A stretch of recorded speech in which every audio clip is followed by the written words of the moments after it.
भूमिका बदलली, यांनी शिवाजी महाराजांची भूमिका बदलली, बाळासाहेबांची भूमिका बदलली. तुम्ही हिंदुत्वाचे विचार सोडले म्हणून घरकाना घाटका झाले, घरकाना घाटका, इधर कभी नाही उधर कभी नाही. आणि म्हणून परब साहेब तुमचा इतिहास मला माहित आहे. मला बोलायला लावू नका, मला बोलायला लावू नका. मी बोलत नाही, मी कधीही कमरेच्या खाली वार करत नाही. मला सगळं माहित आहे, अंडी पिल्ली सगळी माहित आहे. कोण कुठे गेला, कशाला गेला हे मला माहित आहे.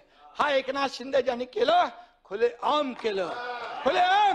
मी तुमच्या पक्षप्रमुखांना सांगितलं होतं तुम्ही आता शिवसेना आणि भाजप युती करा. मी मुख्यमंत्री होणार होतो, 5 वेळा सांगितलं. का मुख्यमंत्री पदाच्या खुर्चीमध्ये एवढा मोह झाला? का झाला? का झाला? जे बाळासाहेबांनी सांगितलं होतं करू नका, काँग्रेस बरोबर जाऊ नका, तुम्ही का गेले? मोहापायी, सत्तेसाठी. मग मोह कोणाचा? अरे आम्ही तर सत्तेवर लात मारली, आम्ही तर मंत्रीपद सोडलं 8 लोकांनी. तुम्ही सोडणार का मंत्रीपद? आम्ही मंत्रीपद सोडलं 8 मंत्र्यांनी. आम्हाला काय माहित होतं की आम्ही काय होणार आहे आमचं. आणि म्हणून आम्ही एकतर लढून जिंकू किंवा एकतर लढून शहीद होऊ असं म्हणून आम्ही लढलो. तुम्ही आम्हाला काय सांगताय? आणि म्हणून परब साहेब तुम्हाला, तुमचा माझा काय वाद नाहीये, पण तुम्ही एकच आहे, जे बोलाल की तुम्ही नोटीसला जाऊ घाबरून पळाले, हे पळाले ते पळाले, आतलं मला सगळं माहित आहे. कुणाची नोटीस थांबवायला काय काय केलं सगळं मला माहित आहे. त्याच्यावर तुम्ही जाऊ नका. तुम्ही फक्त बघा,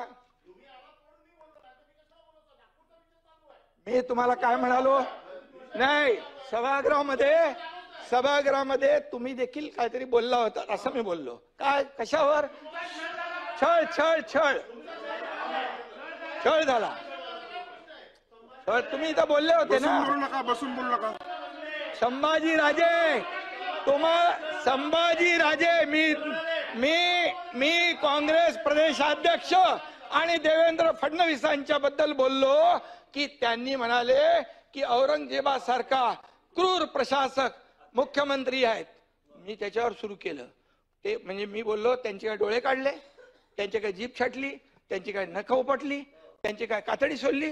काय केलं देवेंद्र फडणवीसांनी, मुख्यमंत्र्यांनी काय केलं? सोलायला पाहिजे होती. आणि मग मी म्हणालो आणखी कोणाचा तुमचाही छळ झाला, तुम्ही जेव्हा उठायला उभे राहिले तेव्हा मी बोललो